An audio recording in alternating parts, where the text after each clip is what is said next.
Welcome to the City Governance Committee on the 18th of August 2020.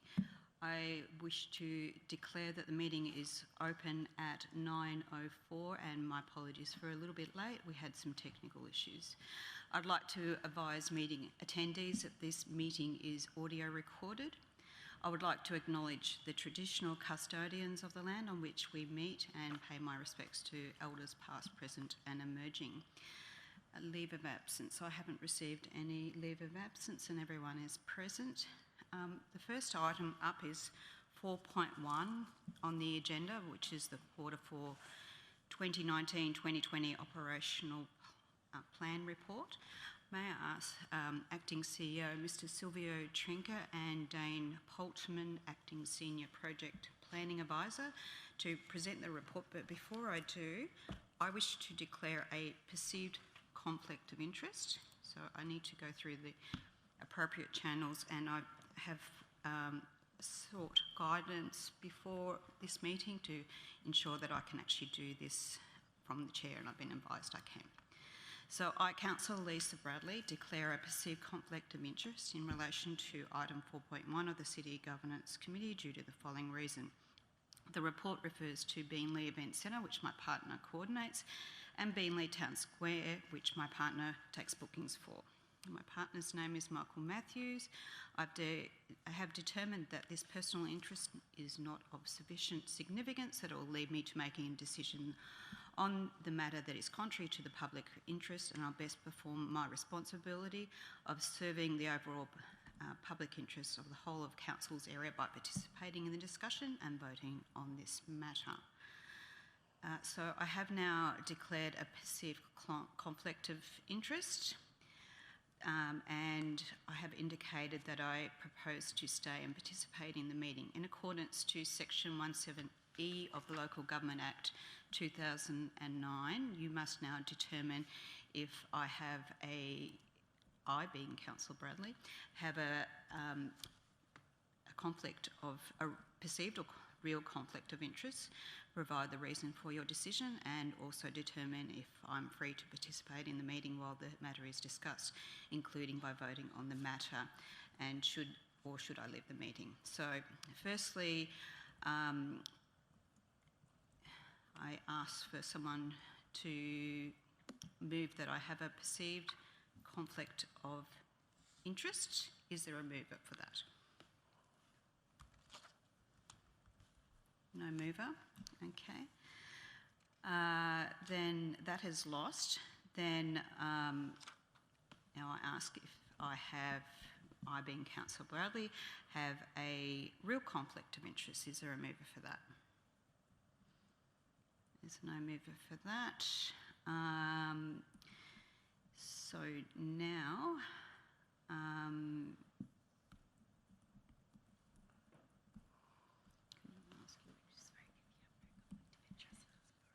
okay, now I need to ask if someone is happy to move that I have no conflict of interest and to provide the reason for that. Councillor Raven. Do you want me to move it or provide the reason, or both? You can do both if you like. I would like to move that, and I'll let you do the vote, and then we'll provide the reason if it's successful. Mm-hmm. Okay, so you're happy to move? Happy to move the... Is there a seconder? Councillor Murphy. All those in favour, show your hands, please. That has been carried unanimously, obviously, except for myself. And would someone be willing to provide the reason? Councillor Raven. That there's no benefit or detriment to the subject, and that there's no decision being made in this report. We're just endorsing the good work of the Chief Executive Officer.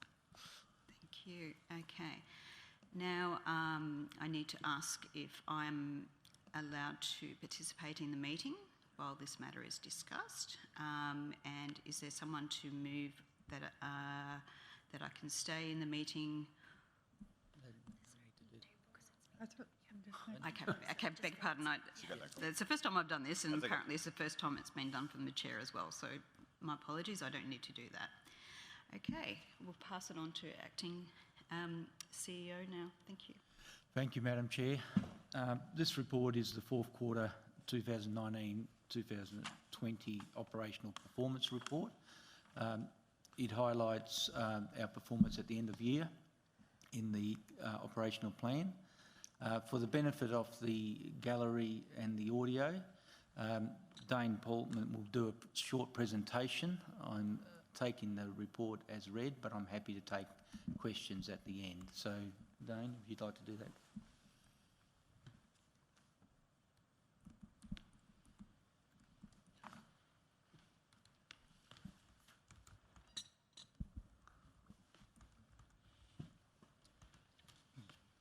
Good morning. So I'll draw everyone's attention up to the presentation just up on behind me here. So this is a visual representation of the information that you already have in front of you. This outlines the performance of our operational plan for the 2019-2020 financial year in delivering on the priorities set out in our corporate plan. So at the end of the financial year, the completion of our operational plan is at 82%, which is comparable to the previous financial year of 81%. Council would remember that in Q3 we had 17 projects in monitor status, so we've been able to turn that around, and which is a marked improvement. At the end of the financial year, we've got 61 projects completed. I'll just quickly take everyone through the projects that are undeliverable.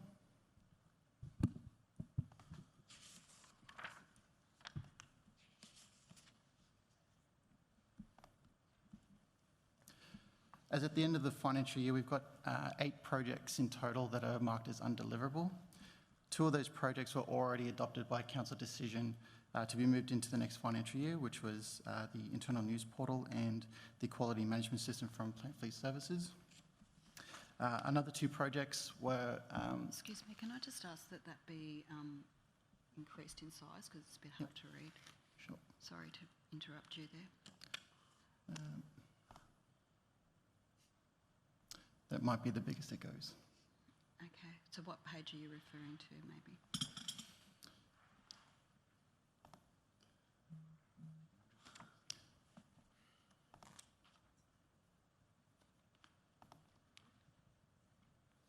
So no specific page at the moment, just going through the undeliverable projects. All right. Hopefully we can get through this okay then. Sure. Just to remind everyone that status of undeliverable doesn't mean the project isn't being delivered at all, just means it wasn't able to be delivered for that particular financial year. As I mentioned, there were 2 projects that were adopted to be moved into the next financial year.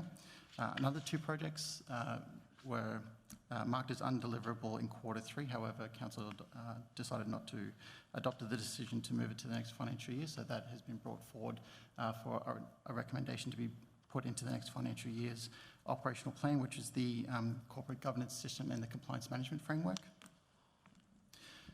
So at the end of Q4, there are 6 projects that have been nominated as undeliverable status to be brought into the next financial year. Those projects are the completion of construction of the Underwood Park multi-sport development to increase participation in physical activity, the developing a climate resilience strategy to enhance climate resilience within Logan City Council, the delivery of a report for council consideration on the evaluation of the regional waste disposal and resource recovery to inform future waste management planning, and lastly, the delivery of the Logan and Albert Rivers flood study to prepare for a floodplain risk management study and further our resilience and recovery in the event of disasters. Reasoning and commentary has been provided for council consideration on those projects.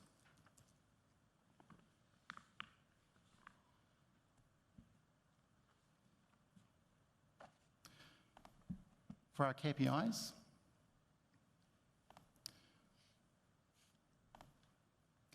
for the end of the quarter, the KPIs that were performing below their target. First one was the delivery of sport, leisure and facilities capital works program to budget. The number of students participating in the BPET Smart program per annum. Percentage of development-related inquiries responded to within 24 hours. And the percentage of construction task force customer inquiries responded to within 24 hours. Reasoning and commentary has been provided for you for your consideration. No recommendations have been made.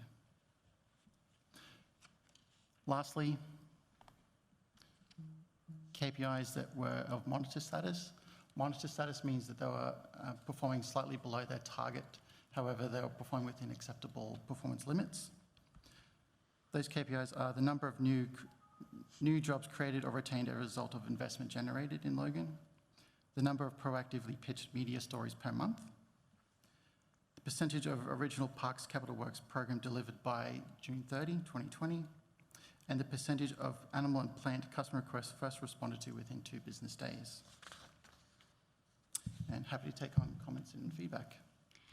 Thank you. I do have Councillor Raven has put his hand up. Councillor Raven, you may ask a question. Thank you, Madam Chair. My question is for the acting CEO. There's 2 of them actually. The first one is I don't recall voting to move the internal news portal to next financial year as a deliverable. Did we do that in the last quarterly operational report? No, and unfortunately the way the process worked, you had to adopt a new operational plan, and you did that in conjunction with the budget process. Gotcha. And in order to ensure those projects were carried forward, we included those projects in the operational plan for 2020-2021. So really this is a procedural motion. Okay. You've already adopted the plan for next year, which included the recommendations to carry forward those projects. Thank you. And the other question is around process and technicality. So last quarter we just received the operational report, and so does that mean that the undeliverables that quarter, do they automatically get brought forward to this quarter or next financial year? Like what were the consequences of not endorsing the operational report? Because if we do that again for some reason, Yep. Does that mean that the undeliverables drop off the list because they can't be moved to next financial year? No, so what basically happened is you received the report, which basically received the status of the report at the time. So it received the project's status and the KPI status. That's obviously in the public arena because it is a report which we report on to the community on how we've performed. You didn't adopt at that time the carry forward of those projects into the new operational plan, but as I said, you've now done that through the adoption of the plan. This report is an update on those projects that were being monitored and which we had recommended previously to take forward. And some of those have progressed, and some of them you've provided further information in regards to the performance and the reasons why we weren't able to achieve it. Cool. So the KPIs didn't drop off. We kept on monitoring them. The projects didn't drop off. We kept on working on them. And the status at the moment is as provided in the report, a detailed explanation. Thank you. And so with the undeliverable projects, how long is council expected to keep having them pop up as undeliverable before there's a consequence to that? Because some of these projects have been undeliverable for more than 1 financial year with reasons, excuses provided that aren't really acceptable but keep getting bounced back another quarter. At what point does the rubber hit the road and someone's held accountable for these undeliverables? Well, I'm accountable as it is for the performance of the reports. We've provided the explanations on why they've been not been able to be achieved. And remember, the undeliverable, there's 2 components of undeliverable. There's a component that we just haven't met the KPI, so we've missed out on the KPI. And the other undeliverable, as I think you're alluding to, is that we just haven't delivered the project in total and have carried it forward for, like, as you say, 2 years perhaps. My commitment is we will do everything possible to progress all of those projects, and especially the ones that have been carried forward as a matter of priority. So in particular, my pet project that I was told in March of 2019 would be delivered by June of 2019, and we now find ourselves in August of 2020 and still isn't delivered, is the governance framework. So when can I expect to see that delivered, seeing it's now over a year past the time it was originally told to me that external contractors would be doing that work so that we could deliver it in a reasonable timeframe? I understand we are well in progress with those plans. I would hope so when you're nearly 2 So would years I. after the due And- date. And I'll be able to report on an update on that in the first quarterly report. I'm hoping we have made significant progress, if not completed the project by that time. Mr Trinker, is it possible to get more detailed information about it? I'm happy to give councillors an update on the progress of both of those projects that I think Councillor Raven is referring to. Yep. You happy with that, Councillor Raven? I wouldn't say I'm happy with it, but I'll No. accept it. You accept it. Okay, thank you. Councillor Hirameyer. Thank you, Chair. My question is for the Acting CEO. Can you please advise the expected cost impact of deferring these 6 projects? Oh, sorry, I missed the... The expected cost impact of deferring these 6 projects as detailed in Table D.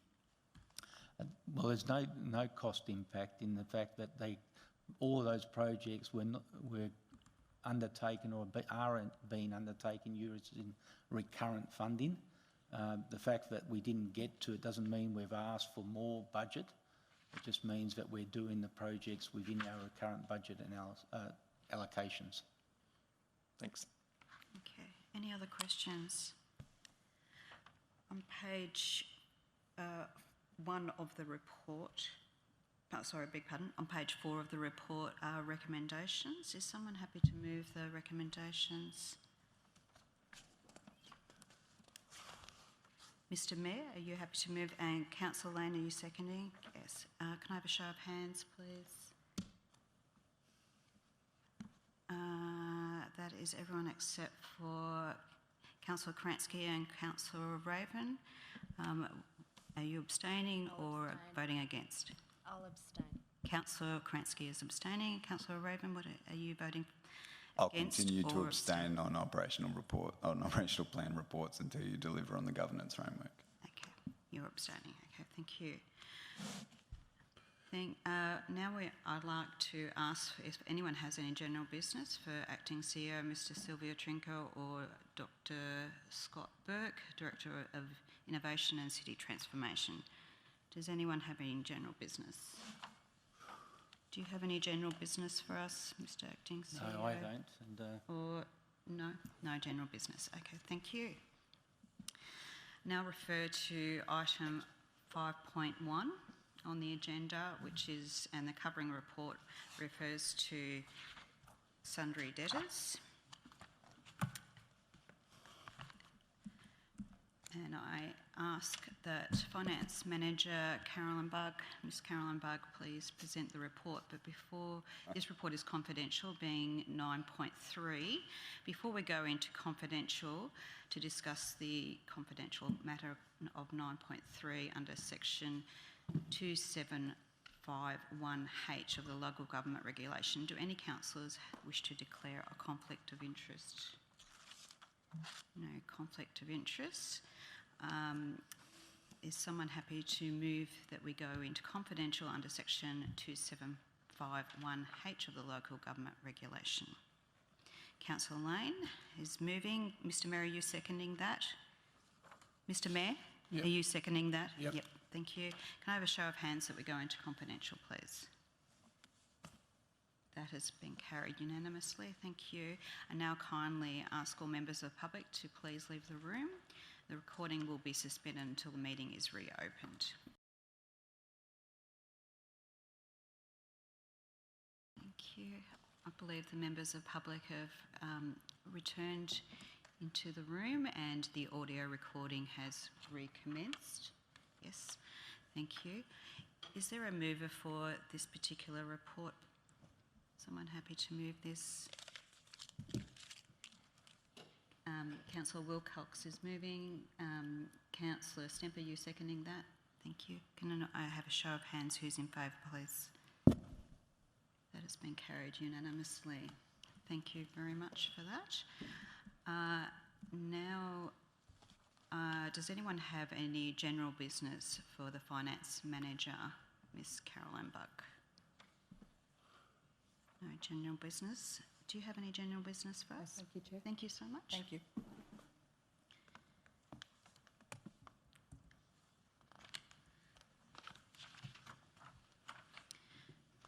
I now refer to the item 6.1 of the agenda. The covering report refers to Logan Central Precinct property considerations, and item 6.2, I'm going to combine these, of the agenda covering report, management of council's residential property portfolio.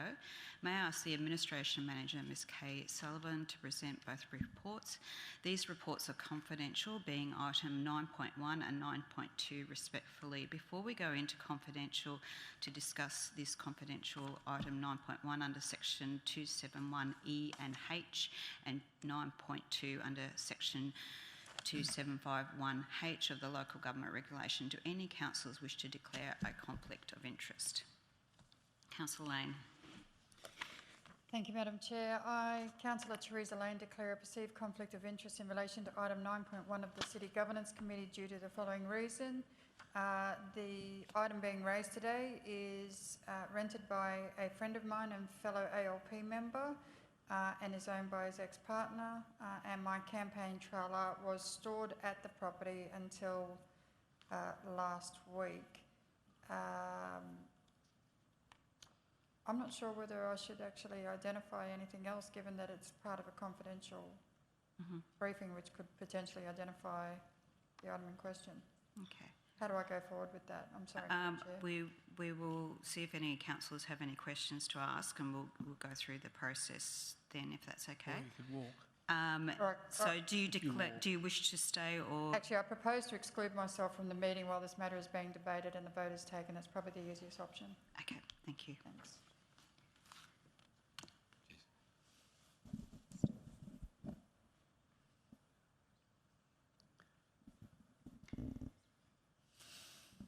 Councillors, could you please not talk in between yourselves? Thank you.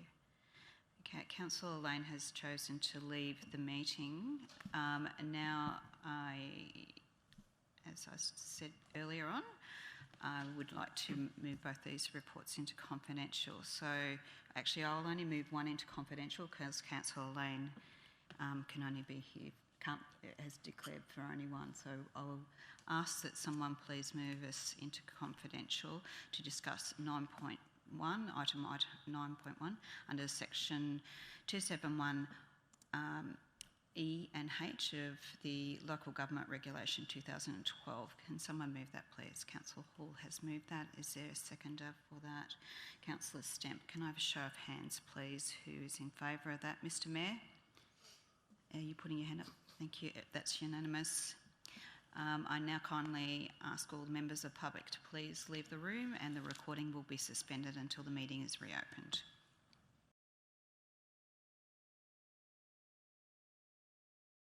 Thank you.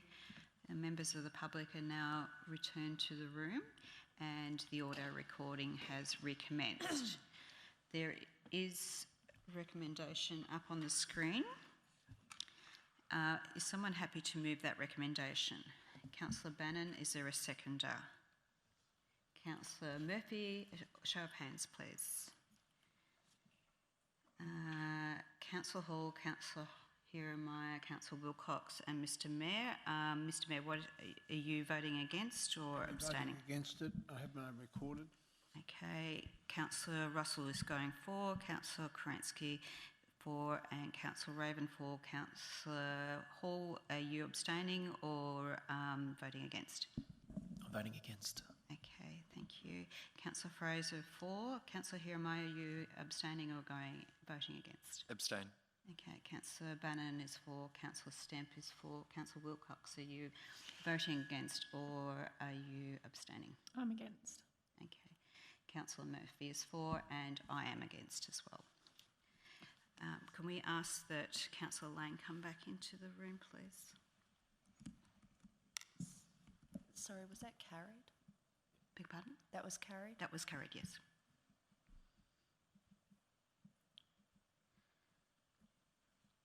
Apologies, Councillor Lane, that took so long. Thank you. We now have the next item on the board, and my apologies to the members of the public, this also is a confidential item.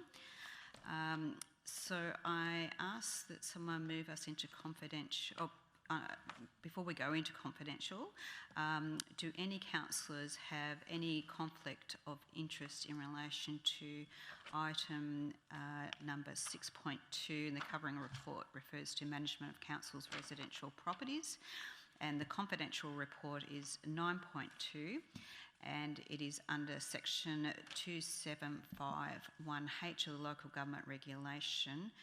Do any councillors have any conflicts of interest before I ask for a mover to go into confidential? No conflicts of interest. Is someone happy to move us into confidential under 2751H of the local government regulation? Someone happy to move it? Councillor Kransky, is there a seconder, please? Councillor Bannon, a show of hands to go into confidential.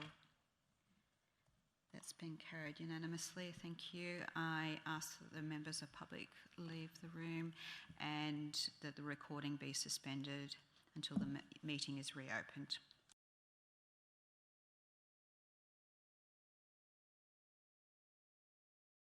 Thank you. The members of the public are back in the meeting and audio recording has recommenced. Thank you. There is a recommendation on page 80 of the report. Is someone happy to move that recommendation? Councillor Raven is moving it. Seconder, please. Councillor Stamp, a show of hands. Who's in favour?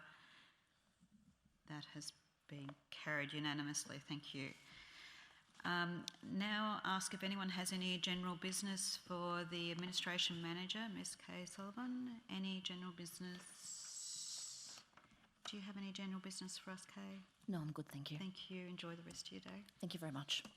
Thank you very much. I will now refer to item 7.1 of the agenda, which is the amendment of the calendar of meetings for July to December of this year. This is to accommodate Remembrance Day, and I ask the Corporate Governance Manager, Ms Sue McDonald, to present the report.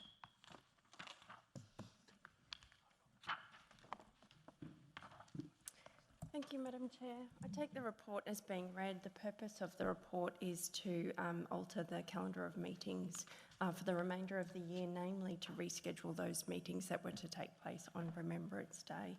It is proposed, subject to further direction, that all four standing committee meetings take place on the 11th of November, the 10th of November instead. Yep, thank you very much. Does anyone have any questions? No? Councillor Kransky, you're moving that. Councillor Hirmay. Question. Oh, you have a question, sorry. Yes, go for it. Through the chair, I note that that it states publishing the public notice of a change to the calendar of meetings in locally circulated newspapers will incur a cost of approximately $700. What publishers are we going to pay that $700 to? Thank you, Councillor. Through the Chair, we advertise in electronically now through the Albert and Logan newspaper, so it's an electronic distribution, and there is a minimum $500 charge for that. It's also advertised in the Jimboomba Times. Thanks. Okay, you happy with that? Thank you. Any other questions? Councillor Kransky, you still happy to move that? Is there a seconder, please? Councillor Wilcox, show of hands who's in support. Thank you, that's unanimous. And does anyone have any general business for the Corporate Governance Manager, Mr McDonald?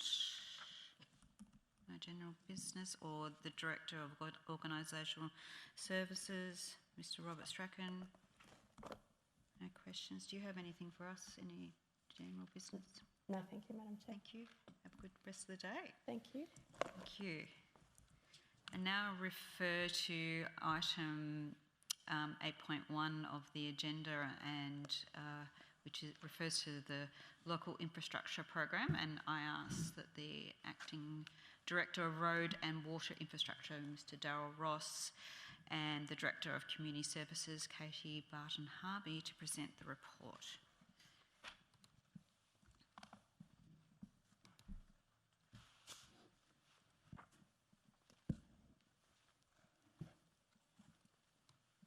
Thanks, Madam Chair. This report's been prepared in response to a request that came out of the budget process for the local infrastructure program, which essentially what's prepared or proposed in the report is a high-level process for the managers to work with the councillors to design a local infrastructure program that best meets the needs of the individual divisions. So the proposed process going forward is that the managers will prepare a register and a list of potential projects. They will consult with the councillors, and so each of the managers that has a component of local infrastructure will prepare compile a list. That will then be coordinated by the Director, Community Services and myself in conjunction with the managers to prepare a program of works going forward. So the objective is to get this financial year's program for each of the divisions in place by October 2020, with a view that we will develop a longer term plan, potentially so that we can then have a rolling plan of works. So that certainly there'll be some specific criteria or guidelines that we'll develop to support the high-level process, but at this point in time we're just putting the high-level process forward for support, for approval. Okay, can you just clarify how the guidelines are going to be formulated, please? Are we going to be involved in those guidelines? Yeah, certainly. We'll prepare a detailed guidelines and then consult with the councillors. Thank you. Councillor Raven. Thank you, Madam Chair. So this program is very important to the community because it's how the projects that they prioritise get delivered as opposed to what the organisation prioritises, and there's some confusion around where this money came from. Can you just tell me, and it's probably a question for Robert, so I'm glad that he's sitting here, can you tell me, was the funding for this program ever removed from the budget by the administrator?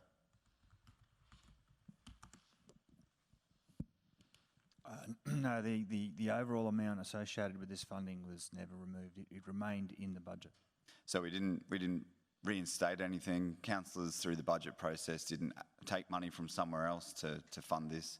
This was money that was always in the budget for this purpose and continued to be there under administration. It was always in the money, always in the budget to be used for minor infrastructure. That's correct. Excellent. And so, in the absence of councillors, how was this money being allocated? It was to be allocated through a budget process, so the intent was that managers would come up with their own, I suppose, prioritisation process, come up with a schedule of work for that respective minor works program, and that would go through the budget process. Thank you very much. And so essentially, in the absence of democratically elected officials, bureaucrats were making decisions on how public money would be spent. You don't have to answer that question, it's pretty blatant. So I just wanted to make it clear. Can I just ask you to change that word? Bureaucrats? Oh, sorry, public servants. My bad, public servants. My apologies, Madam Chair. So just to be clear for the purposes of the gallery and the audio recording, so the administrator determined that public money was best spent, and in the absence of councillors had no choice but to have money spent by public servants who were working to a program and had their own systems and schedules for determining how best to spend that money, but ultimately weren't accountable to members of the public who pay their rates for that money to be spent in areas they expect. Now, the public service did its best in that, and I'm not criticising the public service in any way, shape or form, but I just wanted to be clear to the community that if we had followed the administrator's guide on this, that would have continued even though you had democratically elected officials back in the building. So we reinstated control of that money back to the people who are accountable directly to the public at the ballot box, which is what what we get elected to do. And what we're here to do is to serve our community and make sure that their money is spent wisely and prudently. And I know the public service supports us in that. So thank you, Robert. Thank you for your kind words. Can I just ask, before I go to Councillor Lane, how was, for example, footpaths allocated throughout the city? Can you just describe? Yeah, so through the chair, I guess the For the 19-20 year, effectively we continued with the works that had been identified through previous processes, and we had allocated an amount for footpaths pretty much in line with the spending profile over the previous years. Okay. And we had a register of projects which we then would follow. Okay, can I just ask the criteria that you determined the footpaths though, because it was very different. Like there's been one footpath, for example, in the area I represent that has been constructed in that financial year, and yet there's a lot in the in Council Wilcox area that was constructed like 3 kilometres or something like that. So can you just describe the criteria that was in place to determine, for example, footpaths? I'll take that question on notice. I don't have that detail in my head at the moment. I remember, Is it possible to get that for council ordinary meeting for next week, please? Yeah, certainly. I mean, the process was one in progress for being prepared for this financial year, but that was subject to the budget approval, which wasn't forthcoming, so that process was never fully implemented. Okay, I've got Councillor Lane, Mr Mayor, and then I've got Councillor Stemp. Councillor Lane. So thank you very much for raising this issue. I think one of the most important things, and I'm glad you raised footpaths, Madam Chair, because in the time of the interim administrator, $434,334 was allocated to footpaths in Division 2. Mm-hmm. There was $100,000 allocated to public artwork in Division 2, $100,000 to sport and leisure facility projects in Division 2, and $100,000 for traffic safety devices in Division 2. I didn't know that we needed that many footpaths repaired, but that being said, I'm really pleased that this money is being returned to divisional councillors. There are many projects that need to take priority in Division 2, and while I'm happy to take the advice of the different departments on where that infrastructure spending should be looked at, I believe residents' concerns are of a greater value, particularly given we're the ones knocking on doors. So in terms, I can't foresee that I will spend $434,000 on footpaths again in Division 2 unless it is absolutely essential.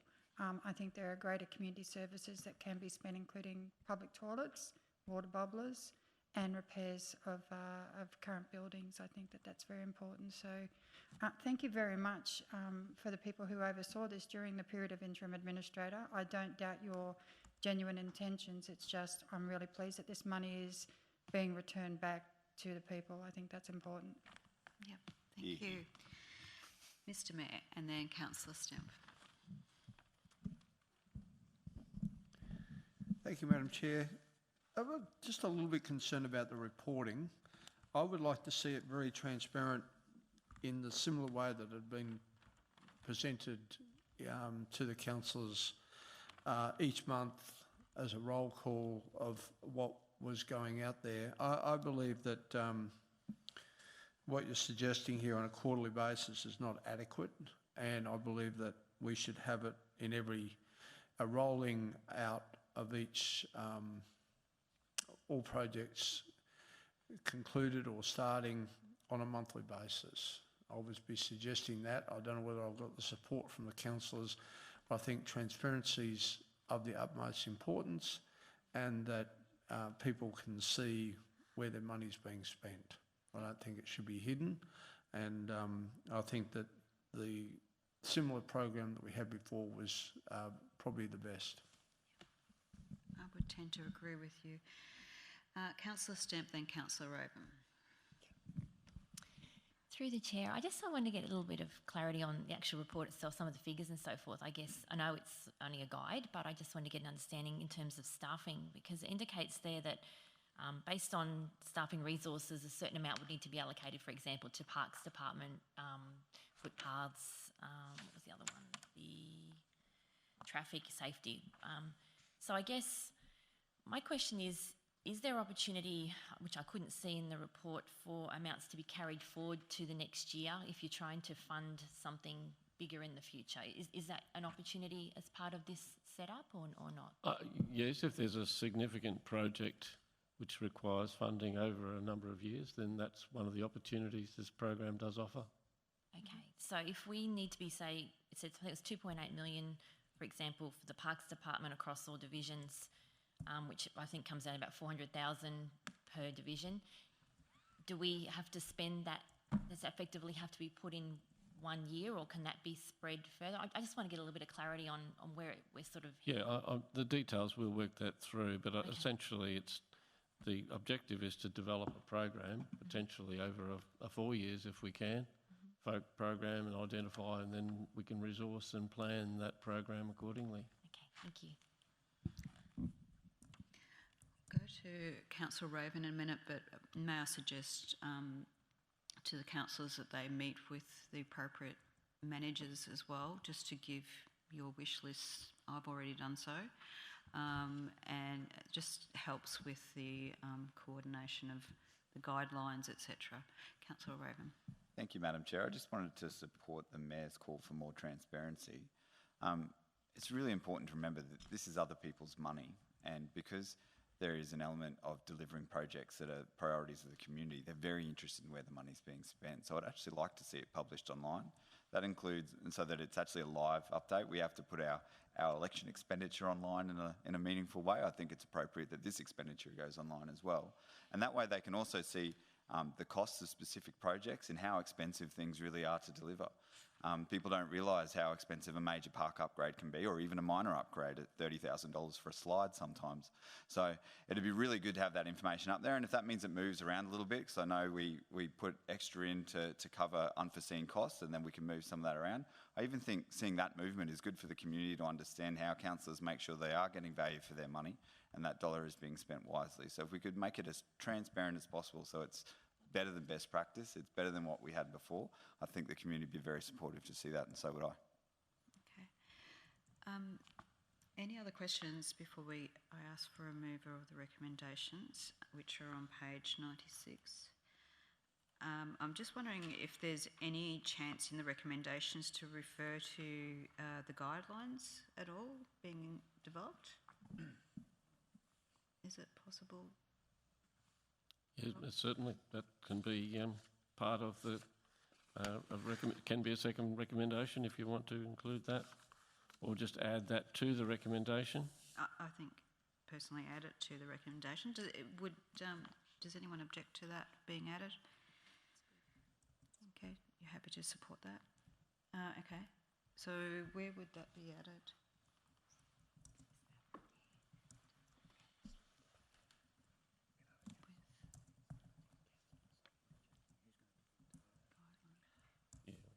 I think that if we request the directors to prepare guidelines to support the implementation of the program.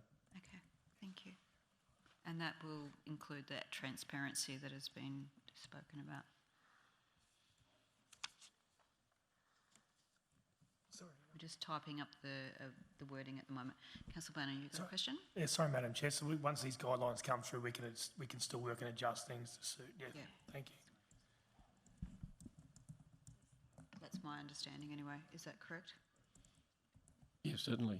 I mean, obviously we want to lock in a program as far advanced as we can, but recognise that there will be contingencies that occur, and that we can have some flexibility in that case.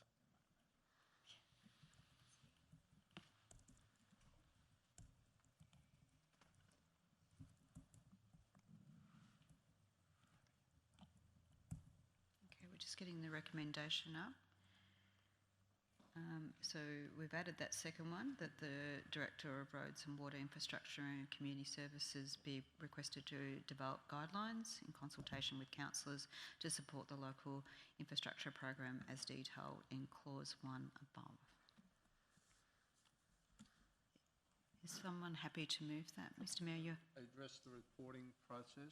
can you just talk into the microphone, please? Yep. Are you going to address the reporting process? Do we concur? That would be within the guidelines. Okay. Yeah. Councillor Bannon is happy to move that. Councillor Raven, are you seconding? I sure am. Very good. Can I have a show of hands, please? That has been carried. Thank you so much. Now, is there any general business while we've got a couple of directors in the room and the acting CEO? Any general business for anyone? No, thank you very much. I now declare the meeting closed at 10:38 and the next meeting will commence the Infrastructure Committee in 10 minutes. Is that correct? Thank you. And thank you for your patience, particularly at the start of the meeting.